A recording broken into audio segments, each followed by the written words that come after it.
So that's about light bulb moments, it's about empowering, it's about not imparting your wisdom, it's about enabling each individual to find out what their route is and how they're going to get there.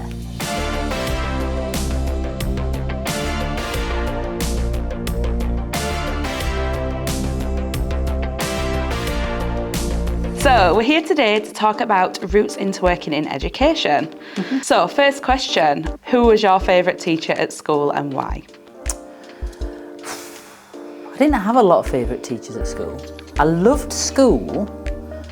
Some teachers I really didn't like, but I suppose my favourite teacher was Mrs. Oxley. I've made her name up for GDPR. She actually believed in everybody, believed that everybody had a chance of doing something in life. So I suppose what she taught me was about empowerment and actually that there is something out there that everybody can do. So you said about least favourite teachers. So who was your least favourite teacher? Right, least favourite teacher was Mrs. Frost. She was my English teacher.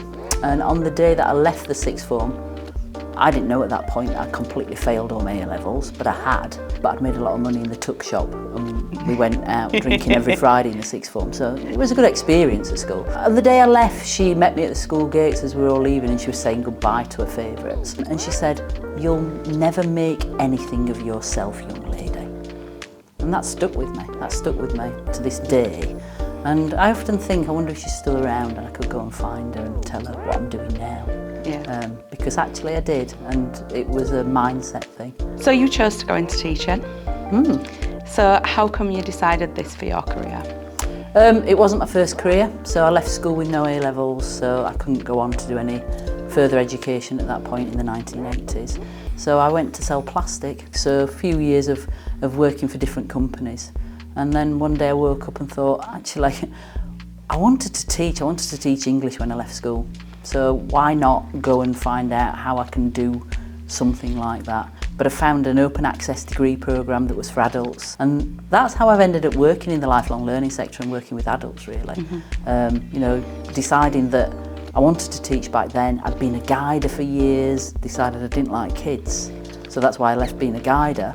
But actually going to work in adult education. So I did my degree, but I've never taught in my degree subject, and I've taught in lots of different areas, in construction and self-empowerment stuff, women's studies, but eventually came into doing this. So you went as an adult to retrain? Yeah, absolutely. So what's it like teaching adults now? People often say to me, oh, you teach adults, I bet that's easier than teaching kids. No. So teaching adults is like teaching older, sometimes taller, sometimes fatter, sometimes bolder versions of their younger self. So teaching adults is like teaching kids. We bring into adulthood the traits that we have as kids. So it's just like, teaching people with more opinion about what they can do in life. And once you realise that, and you realise that actually their motivations are just the same as they were when they were kids, you can work with them. So it's about how you work using different techniques of working with different adults, because it's not easier, it's different. No. Tell us about what it is that you do now then. What do you teach now? Okay, so I'm the curriculum leader for teacher education, and within that are all education HE courses. So it's not just about becoming a teacher, it's about working within education and studying at a high level. So I am responsible for the curriculum planning and delivery for a range of courses, starting at foundation degree, level 4 in learning support, right through now to master's level, level 7 education professional development. What are the routes into education at UCR then? Okay, right, so let's say you're working as a teaching assistant in a school and you've done possibly your level 2 and level 3 supporting teaching and learning, then you might want to go on eventually to be a primary school teacher. But because you're already working, you don't want to leave work. So what we offer is we offer a foundation degree in learning support. So a 3-year course that somebody that's a teaching assistant, working in a school or working in a college as a learning support worker can come and do that course over 3 years and get the foundation degree. Then they can top that up. So they could top that up here and do our top up in education professional development, or they could go, if they wanted to be a primary school teacher, currently what they could do, and I'm saying currently because lots is changing in 2024 around education, but currently they could go to Sheffield Hallam University, is a local university that offers QTS, primary school teaching. So that might be the route into doing it while they're still working. And we've been very successful in working with learners who've done that route over the last 10 years since I've been here. If you're wanting to work in further education and teach in further education, then you might do the Cert Ed if you've got a level 3 in your subject specialism. So let's say you're a plumber and you've been working as a plumber for years, you then come and do your training with us to teach. So you need a level 3 in plumbing to do a Cert Ed.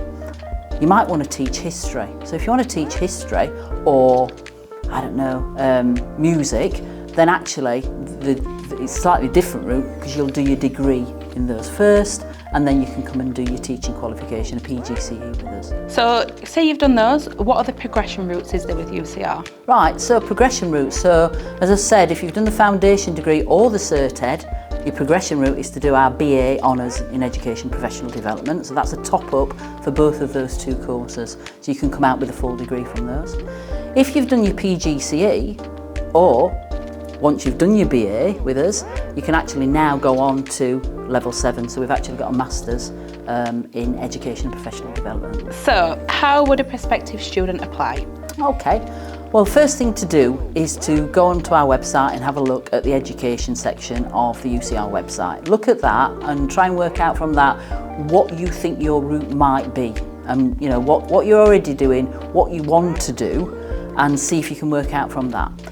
If you can't work out from that, then my suggestion is you book in at one of our open events. Come and have a chat with me, and I can talk about what you've done before, how you see what you see yourself doing in 5 years' time, and then we work backwards from that as to your best route. And if you already know, then go on to what you want to do and what your route is. Then go onto the website, click on the apply now, and put an application in. Once you've got that application in, we'll ask for a personal statement, you'll be invited in for an interview.